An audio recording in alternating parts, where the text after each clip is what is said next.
عزیر کی آواز میں آپ کا سواگت ہے۔ سیریا میں 14 سال کے بعد ایک نئی شروعات ہوئی ہے۔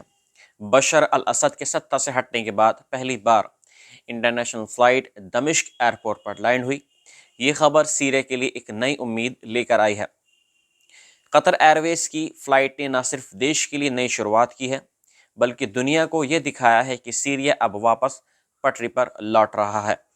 منگلوار کو قطر ایئر ویز کی پہلی انٹرنیشنل فلائٹ دمشق انٹرنیشنل ایئرپورٹ پر لینڈ ہوئی۔ اس موقع پر وہاں کے لوگ بے حد بھاوک ہو گئے۔ کئی یاتری ایسے تھے جو 10 سال کے بعد پہلی بار اپنے دیش واپس لوٹے ہیں۔ ایک یاتری نے بتایا کہ ہم نے کبھی نہیں سوچا تھا کہ سیریا لوٹنا ممکن ہوگا، لیکن آج یہ سپنا حقیقت بن چکا ہے۔ سیریا کے ایئر ٹرانسپورٹ اتھارٹی کے چیف اشاد السلیمی نے بتایا کہ قطر نے دمشق ایئرپورٹ کو پھر سے تیار کرنے میں ان کی مدد کی ہے۔ یہ ایئرپورٹ لمبے سمے سے خراب حالت میں تھا اور اسرائیلی حملوں سے بھی اس کو کافی نقصان ہوا تھا، لیکن اب سب کچھ بدل رہا ہے۔ وہی جارڈن نے بھی دمشق کے لیے اپنی پہلی ٹیسٹ فلائٹ بھیجی ہے۔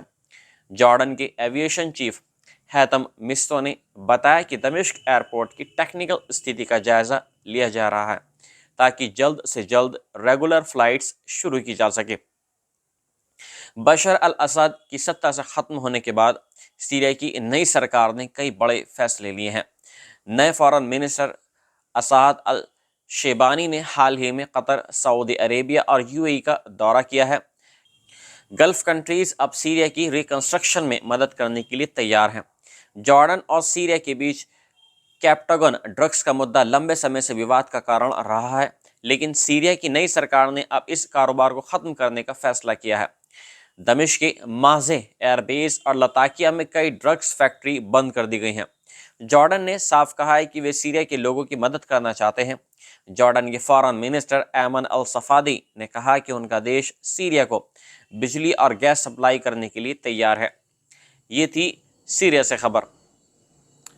ملتا ہوں آپ سے اگلی ویڈیو میں۔ جے ہند۔